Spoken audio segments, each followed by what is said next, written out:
एक 80 साल का बुढ़ा अपनी 16 साल की बीवी के पास जाने से पहले जूस का गिलास क्यों पीता था, जानकर आपके भी होश उड़ जाएंगे। मेरा नाम रूपाली है। मैं अपने माता पिता की 8 औलादों में से एक औलाद थी। मेरे पिताजी ने बच्चे पैदा करने के अलावा और कोई काम नहीं किया था। हमारे घर में इतनी गरीबी थी कि कई कई टाइम हमें भूखे पेट रहना पड़ता था। यही गरीबी देखते देखते मैं जवान हो गई थी। मैं सोचती थी कि मेरे माता पिता के पास तो मेरी शादी करने के लिए भी कोई पैसा नहीं है। शायद मुझे सारी ज़िंदगी ऐसे ही इसी हालत में यहाँ पर रहना पड़ेगा। मुझे सारी ज़िंदगी घर बैठाकर ही रखेंगे। एक दिन पिताजी ने मुझे घर आकर बताया कि उन्होंने मेरा रिश्ता अगली गली में जो राशन वाला है उससे तय कर दिया है। ये सुनकर तो मेरी चीख निकल गई। मैं गरीब ज़रूर थी, लेकिन आखिर एक लड़की ही थी। मेरे भी मेरे पति को लेकर कुछ अरमान थे। मैं चाहती थी कि मेरा पति खूबसूरत हो और अमीर हो, लेकिन मेरे सारे सपने तो धरे के धरे रह गए थे। वो राशन वाला तो मुझसे बहुत बड़ा था और पहले से ही शादीशुदा था। उसके 4 बच्चे भी थे और उसकी पत्नी का देहांत हो गया था। उसने अपनी दूसरी शादी करने की बहुत कोशिश की थी, लेकिन कोई भी उसे अपनी लड़की देने को तैयार नहीं था। मेरे पिता के ऊपर उसका बहुत ज़्यादा कर्जा था और वो कर्जा इसी सूरत में माफ़ हो सकता था कि मेरी शादी उससे हो जाए। इसीलिए मेरे माता पिता तुरंत इस शादी के लिए मान गए।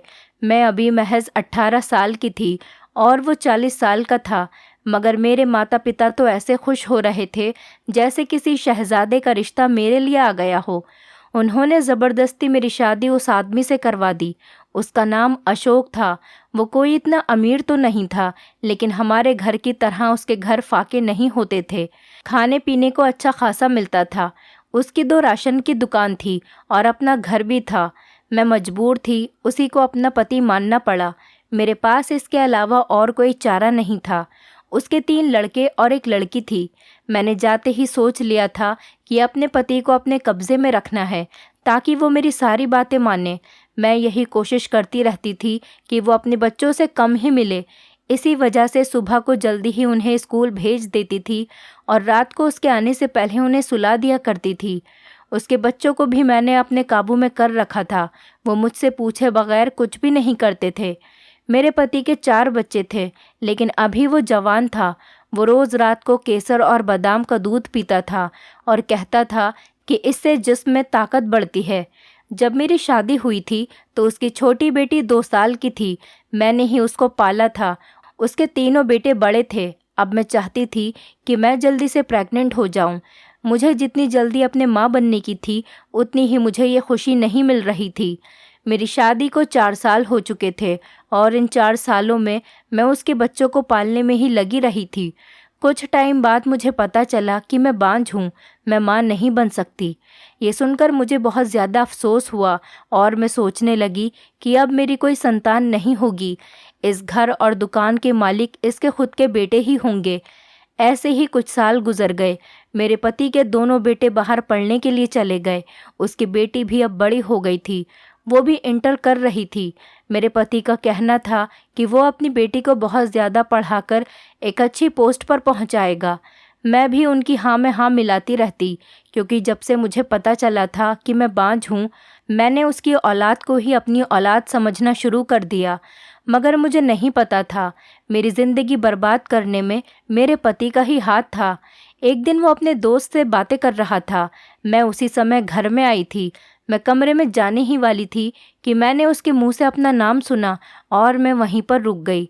वो अपने दोस्त से कह रहा था, रूपाली अपने घर अपने माता पिता से मिलने गई है। उसने मेरे बच्चों की बहुत अच्छी परवरिश की है। अगर उसकी खुद की संतान हो जाती तो वो सिर्फ अपने बच्चों से ही प्यार करती, मेरे बच्चों की परवरिश नहीं करती, उनको भूल जाती। इसीलिए मैं उसको ऐसी दवाई देता था कि वो कभी माँ न बन सके। ये सुनकर तो मेरे पैरों तले से ज़मीन निकल गई थी। पूरा का पूरा आसमान मेरे सर पर गिर पड़ा था। मैंने थोड़ा सा दरवाज़ा खोलकर अंदर देखा तो मेरा पति हंस हंस कर अपने दोस्त से बातें कर रहा था। मैं सोच भी नहीं सकती थी कि मेरे ही पति ने मुझसे इतनी बड़ी खुशी छीन ली थी। मैं ये धोखा बर्दाश्त नहीं कर सकती थी।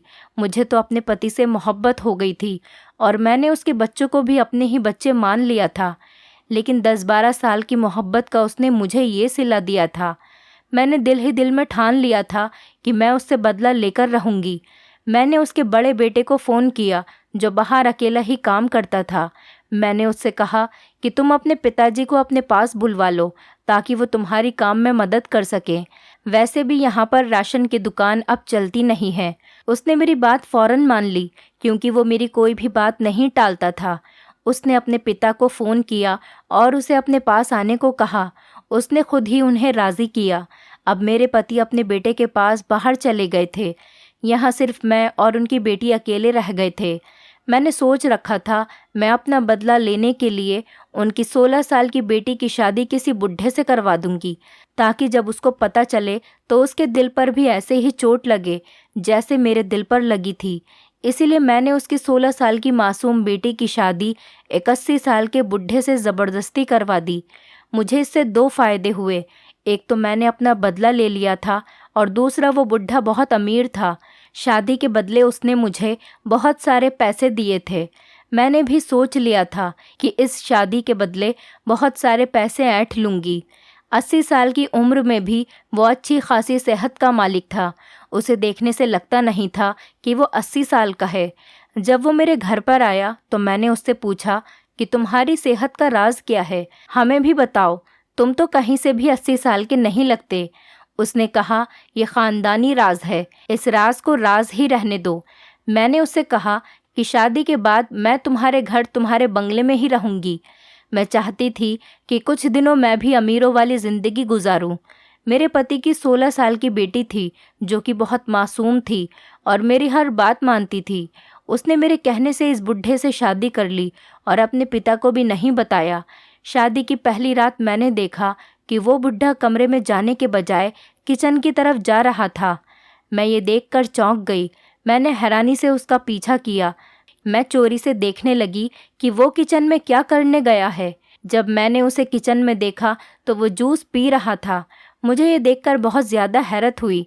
लोग तो शादी की पहली रात दूध पीते हैं, लेकिन ये तो जूस पी रहा है और जूस पीकर वो अपने कमरे में चला गया। इस बुढ़े का कोई रिश्तेदार नहीं था, सिर्फ एक भतीजा ही था। वो भी सिर्फ इसकी शादी में ही आया था और फिर वापस चला गया था। इस बुढ़े का शादी की रात को जूस पीना कोई बड़ी बात नहीं थी, लेकिन फिर भी पता नहीं क्यों मुझे बहुत ज़्यादा हैरानी हो रही थी। अब वो रोज़ ही अपनी कम उम्र और जवान बीवी के पास जाने से पहले जूस का गिलास पीकर जाता था। एक दिन मैंने उसे दोपहर में जूस का गिलास दिया तो मुझसे बड़े प्यार से बोला कि सासू माँ, मैं जूस नहीं पीता। मुझे उसके झूठ पर गुस्सा तो बहुत आया, लेकिन मैंने उसे कुछ नहीं कहा। वो मुझसे उम्र में काफ़ी बड़ा था, लेकिन मुझसे ऐसे बात करता था जैसे मुझसे छोटा हो।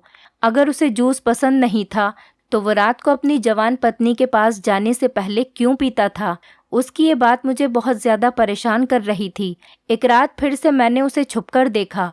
उसने अपने लिए एक गिलास जूस बनाया और उसमें एक पुड़िया डाल दी और उसे एक ही सांस में पी गया। अब मैं ये बात नोटिस कर रही थी कि जब से उसकी शादी हुई थी वो तो जैसे बुढ़े से और ज़्यादा जवान होने लगा था। उसके पैर कब्र में लटक रहे थे, लेकिन फिर भी वो रोज़ अपनी नई नवेली दुल्हन के साथ घूमने निकल जाता था। ये सब क्या हो रहा था? मुझे तो समझ में ही नहीं आ रहा था। एक दिन मैंने उसकी नौकरानी को पैसे दिए और उससे पूछने की कोशिश की। कहने लगी कि ये सारा कमाल जूस का है जो साहब रोज़ाना रात को पीते हैं। जब भी वो कोई नई शादी करते हैं तब वो अपने कमरे में जाने से पहले रोज़ रात को जूस का गिलास पीते हैं। मैंने उससे कहा कि तुम्हारा मालिक जूस में कोई पुड़िया मिलाता है, तुम्हें पता है वो क्या है? तो वो कहने लगी कि हाँ, देखा तो मैंने भी काफ़ी बार है कि वो अपने जूस में कोई पुड़िया मिलाते हैं, लेकिन मैं नौकरानी हूँ, उनसे कैसे कुछ पूछ सकती हूँ? हो सकता है कोई मर्दाना ताकत की दवाई हो जो वो रोज़ाना जूस में मिलाकर पीते हों ताकि अपनी जवान 16 साल की बीवी को खुश रख सकें। पहले तो मैंने भी यही सोचा था जो वो नौकरानी बता रही थी और वो बुढ़ा अपनी ताकत बढ़ाना चाहता हो, लेकिन पता नहीं क्यों मुझे अपनी सोच पर ही शक हो रहा था। मुझे ऐसा लग रहा था कि ज़रूर कोई और बात है। अब तो मेरी 16 साल की बेटी भी उसके साथ बहुत खुश रह रही थी, जैसे नई नवेली दुल्हन अपने पति की बाहों में बाहें डालकर घूमती है। ऐसे ही वो भी रोज़ उसके साथ बाहर घूमने निकल जाती। मैंने सोचा कि अब मैं अपने पति को बता देती हूँ, तुम्हारी बेटी ने एक 80 साल के बुढ़े से भागकर शादी कर ली है। मैं अपने पति को फ़ोन लगाने ही वाली थी कि मेरी बेटी मेरे कमरे में आ गई। उसके हाथ में हीरो का हार था। उसने मुझसे कहा कि आप पिताजी को कुछ ना बताएं मेरी शादी के बारे में। अगर आपने उन्हें बता दिया तो वो मुझे यहाँ से लेकर चले जाएंगे। लेकिन मैं अपने पति के साथ बहुत खुश हूँ, उसे छोड़कर नहीं जाना चाहती। जब वो वापस आएंगे तब देखा जाएगा। आप ये हीरो का हार ले लीजिए और अपनी ज़ुबान बंद रखिए। मैंने भी हीरो के हार के लालच में आकर अपनी ज़ुबान फ़िलहाल बंद ही रखी। हीरो का हार देखकर मैं भूल गई थी कि मैंने अपनी बेटी की शादी अपने पति से बदला लेने के लिए ही की है। उस रात भी उस बुढ़े ने रोज़ की तरह अपने लिए जूस बनाया और वो पुड़िया मिलाई। मैं सोच रही थी कि हो सकता है इसमें कोई ताकत की दवाई मिलाता हो ताकि अपने आप को जवान रख सके। अगर ये ऐसा कर रहा है तब भी मेरे लिए ये गलत है, क्योंकि मैंने अपनी सौतेली बेटी की शादी इस बुढ़े से इस वजह से ही की थी कि ये भी कोई संतान पैदा नहीं कर सके और ज़िंदगी भर संतान की खुशी के लिए तरसे जैसे मैं तरसी हूँ। तभी तो मेरा बदला पूरा हो सकता था। लेकिन इस शादी ने तो इस बुढ़े पर अलग ही रंग चढ़ा दिया। और ये उसी जूस का कमाल था जो वो रात को पीता था। अब मुझे किसी भी हाल में इस जूस का राज जानना था।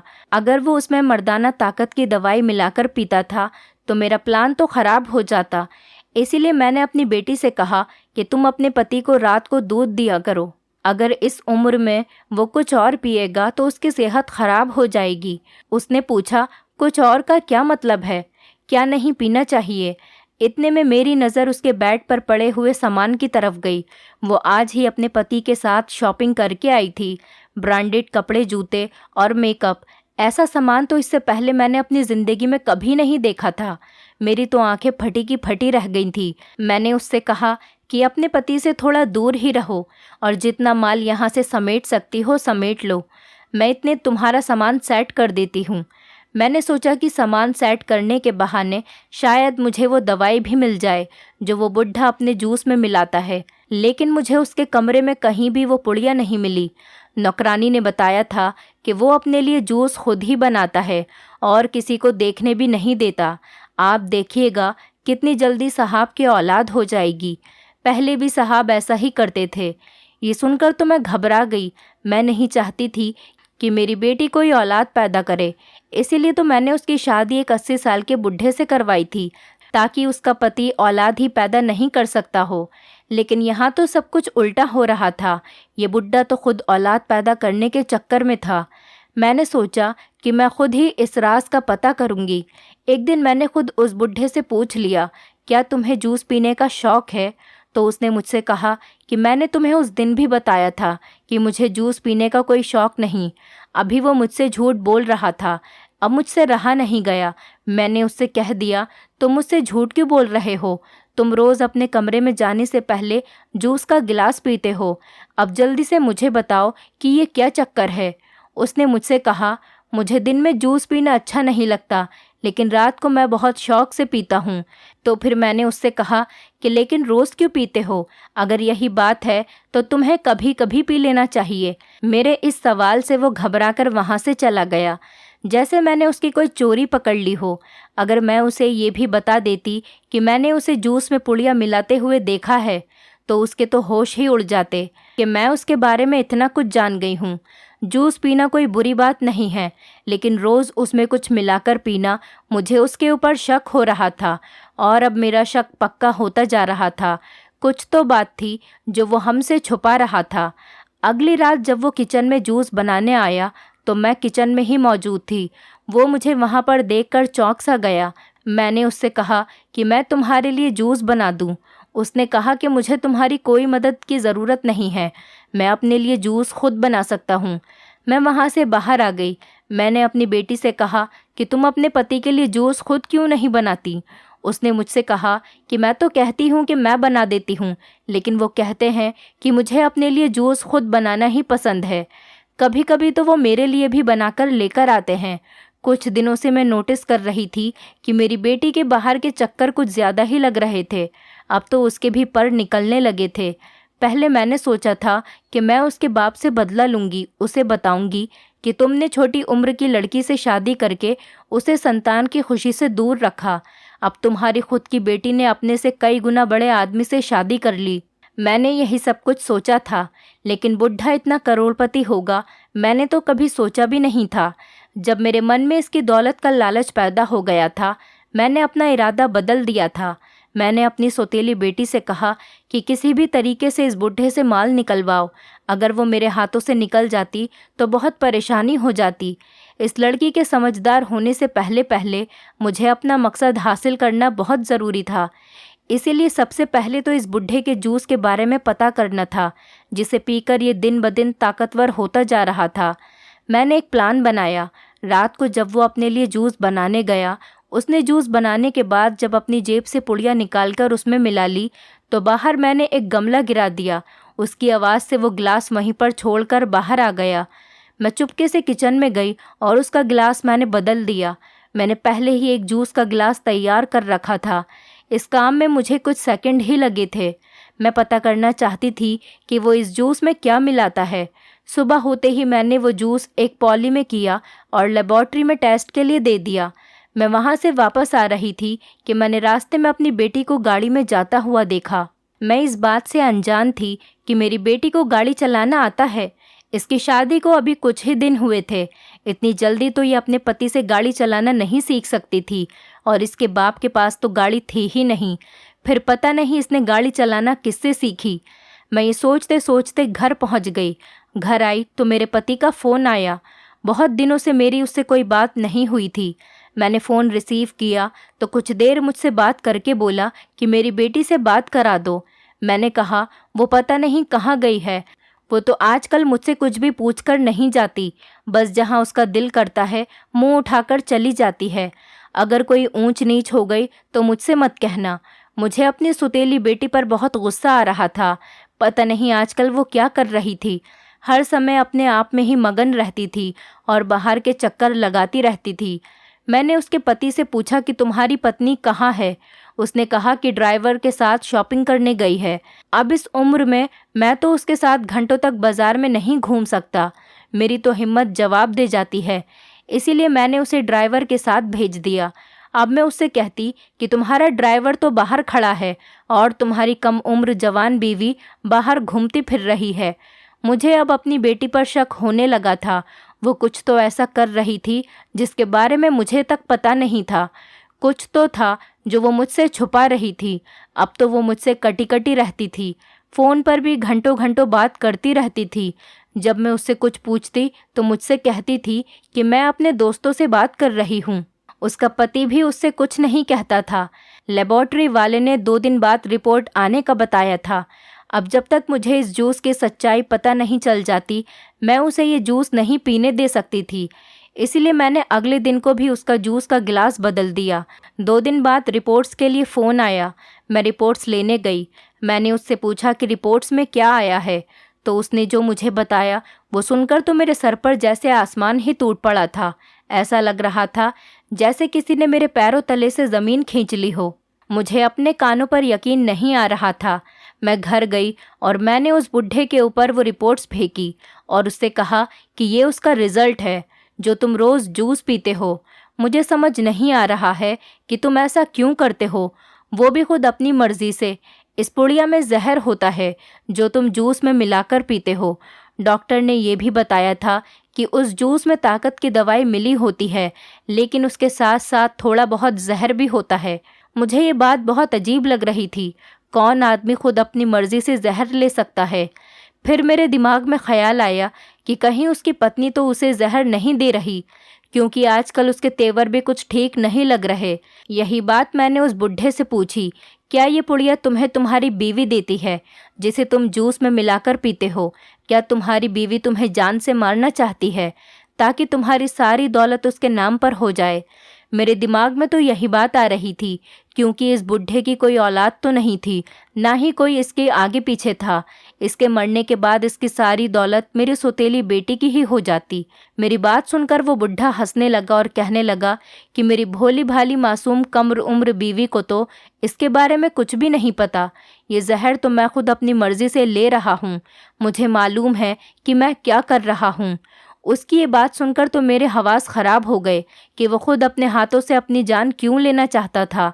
कोई पागल आदमी ऐसा कर सकता है, अक्लमंद इंसान तो इसके बारे में सोच भी नहीं सकता। मैंने उससे पूछा कि तुम ऐसा क्यों कर रहे हो, तो उसने कहा कि जब तुमने इतना कुछ पता लगा लिया है तो इस बात का भी खुद ही पता लगा लो और यहाँ से जाओ, क्योंकि अगर देर हो गई तो तुम कुछ भी जान नहीं पाओगी।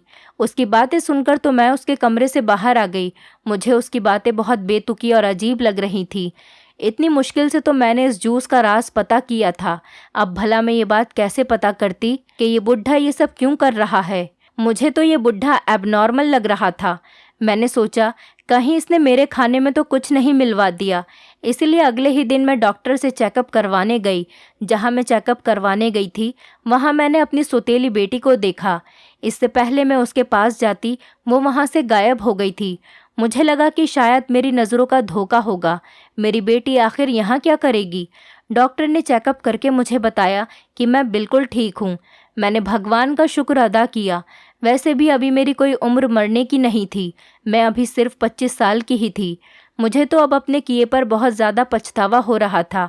अपने पति से बदला लेने के चक्कर में मैंने उसकी बेटी को तो फंसाया ही था, साथ में खुद भी मुसीबत में फंस चुकी थी। रास्ते में मैंने फिर से अपनी सौतेली बेटी को देखा। मैंने जल्दी से ऑटो रोका और ऑटो वाले से कहा कि इस गाड़ी का पीछा करो। मैं देखना चाहती थी कि मेरी बेटी आखिर कहाँ जा रही है।